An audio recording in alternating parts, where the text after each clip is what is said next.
Sometime after sunrise, I held a paper cup of coffee and the kind of calm you wear when you want something badly. I did not want to quit. I wanted a promotion at Cobalt Quill Systems, the kind that moved you from being useful to being heard. I had earned it.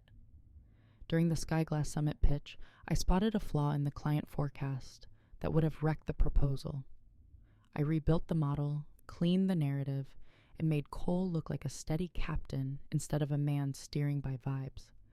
So I sent Cole an email asking for a letter of recommendation to support an internal promotion request. I attached a short list of wins. I even thanked him for guidance, because corporate life treats flattery like currency. Cole asked me to talk.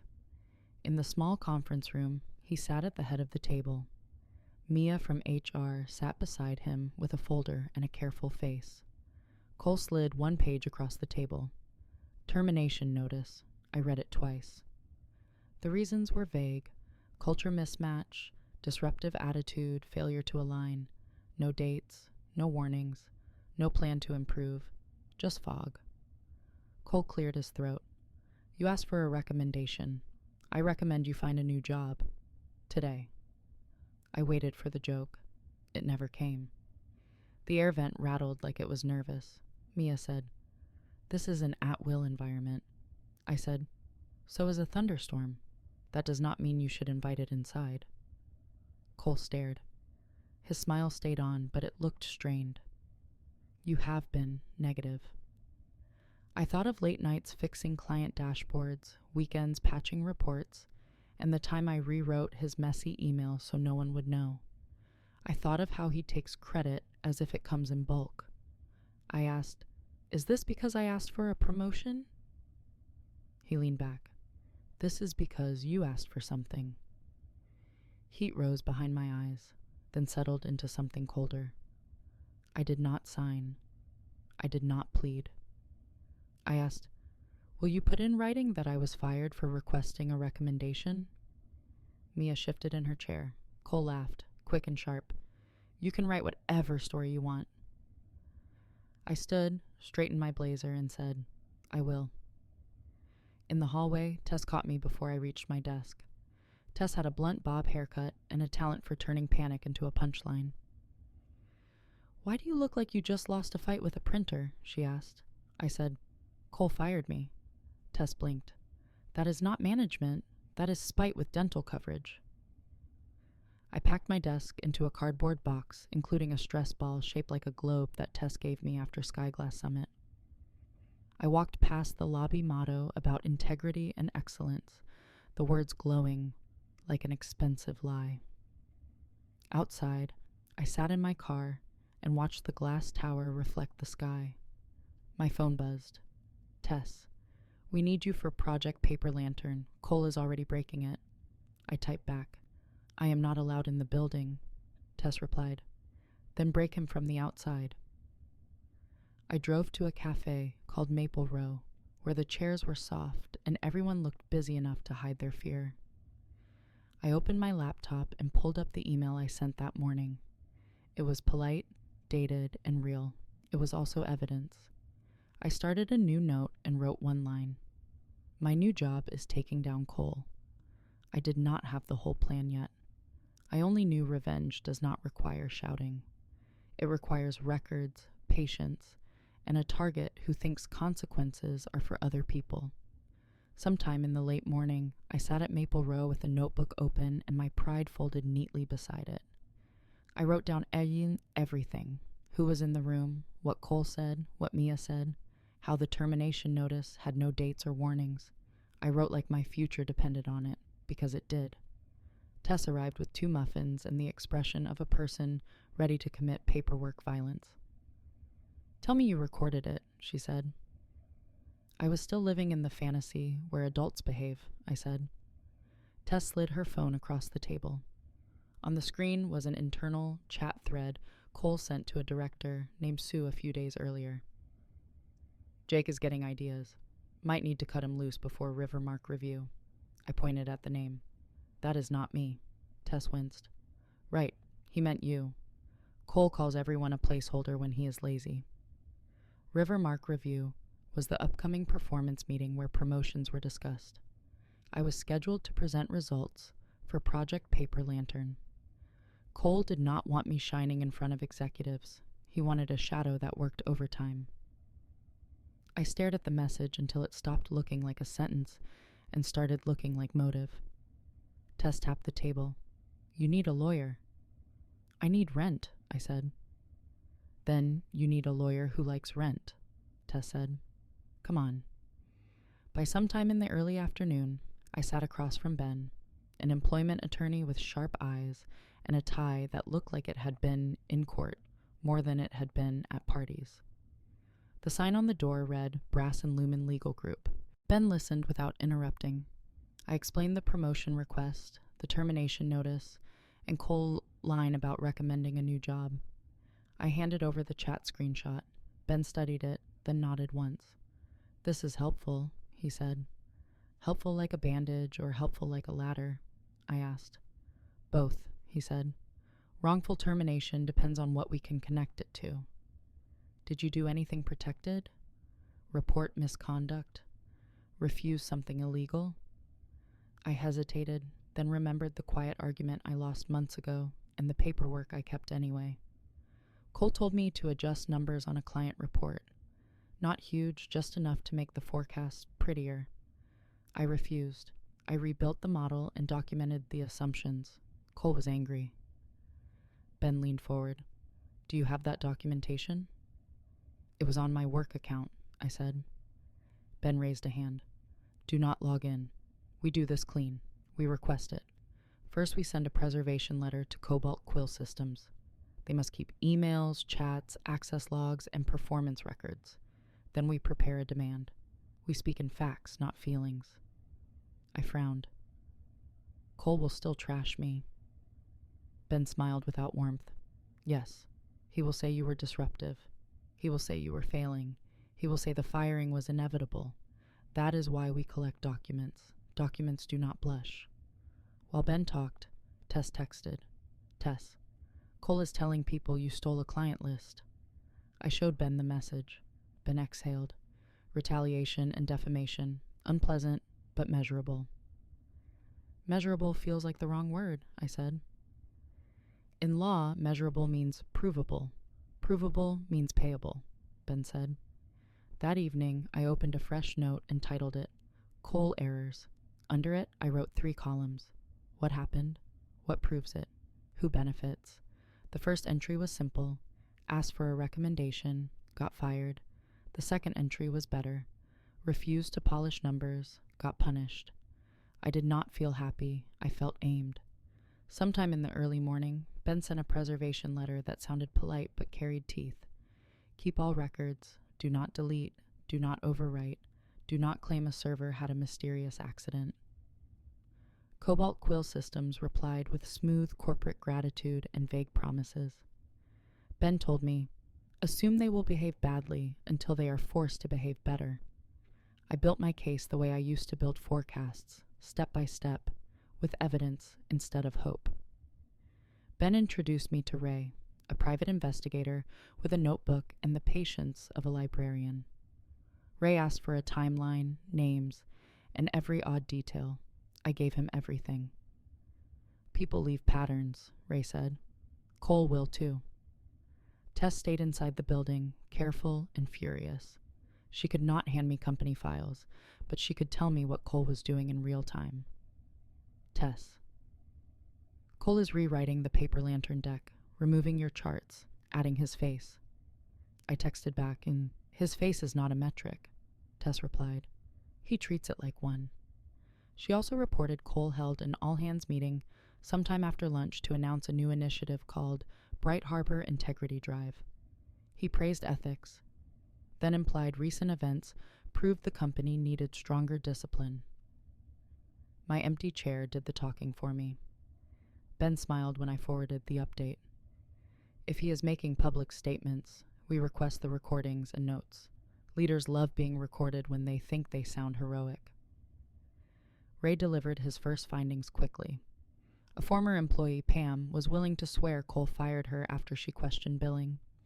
A junior analyst, Max, provided an email chain where Cole pushed for a prettier retention curve. Max wrote the adjustment would be misleading. Cole replied, "Do it anyway. The client wants confidence." I read that line and felt something inside me click. It was the same logic that got me fired. Truth was optional if optics were good. Then, Ray found the thread I needed. The client report I refused to polish had been used in a proposal for an event called Aurora Row Showcase. The numbers in the final version were smoother, prettier, and less true. The file was attached to an email from Cole to Sue. Sue replied, "This is risky. Document your justification." Cole replied, "Already handled. She will not be an issue much longer." I stared at that sentence until it stopped being words and started being a plan. My firing had not been a sudden decision. It had been a scheduled outcome.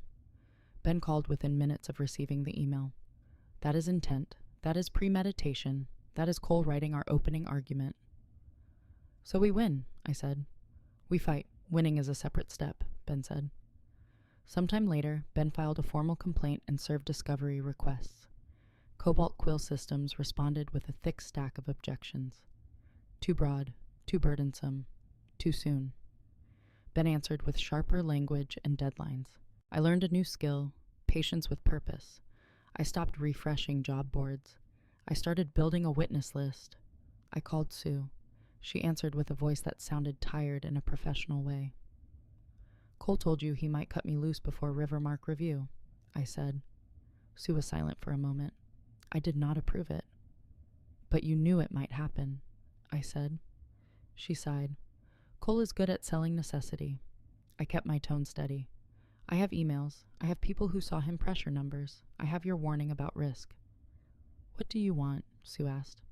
"The truth," I said, and the courage to say it. Another pause, then Sue said, "Have your attorney contact me." When I hung up, I did not feel triumphant. I felt the gears finally catching. Cole built a tower of confidence on a foundation of silence.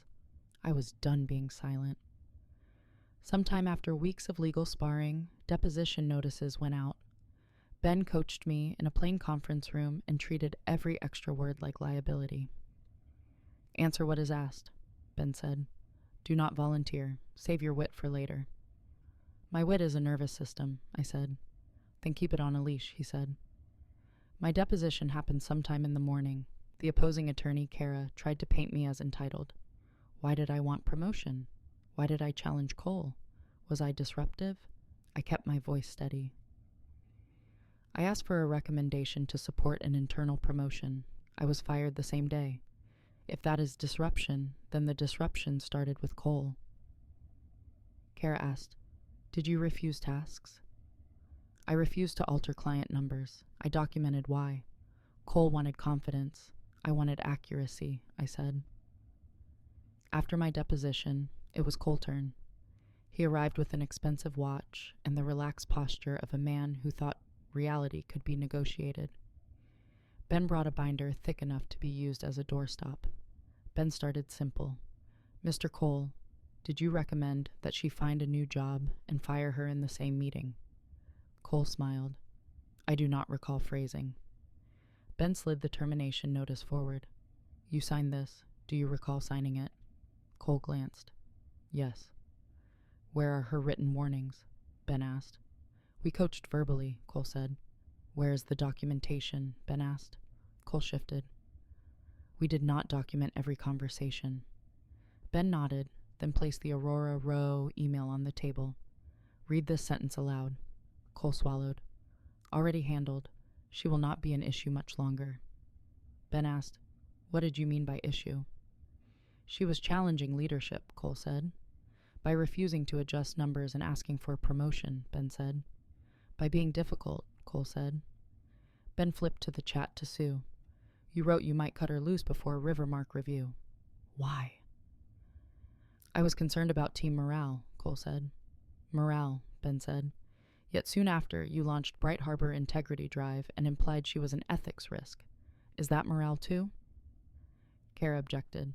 Ben thanked her and continued. Then Mia testified. Under oath, she admitted Cole asked her to prepare termination paperwork in advance, before I asked for any recommendation.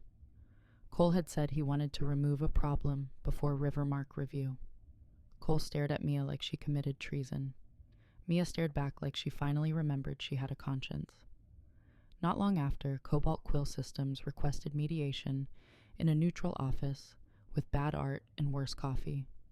The mediator, a retired judge, listened and then asked the question that mattered. Why did you fire her the day she asked for a recommendation?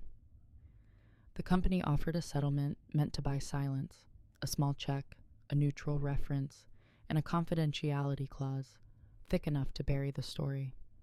Ben looked at me. They want you quiet. I pictured Cole's smile in the firing meeting and the way he tried to turn me into a warning sign. I said, no. The mediator raised a brow. Cole attorney frowned. Ben stayed calm. I added, I asked for accountability, not hush money. Ben leaned toward the other side. Then we will see you in court. On the walk to the parking lot, Tess called from inside the building. Her voice was bright, but the brightness had an edge. Cole is panicking, she said. He keeps asking who talked.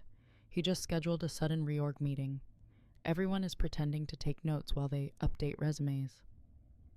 Tell them to save the calendar invites, I said. Everything matters now. Tess laughed once. I always knew your hobbies would include ruin. As we reached the cars, Ben allowed one small grin. Congratulations, he said. You have been promoted. To what? I asked. To the most inconvenient person in Cole's career, Ben said. I smiled. This time it felt like a plan coming due. Sometime as weeks passed and the courthouse date crept closer, Cole stopped looking confident and started looking busy.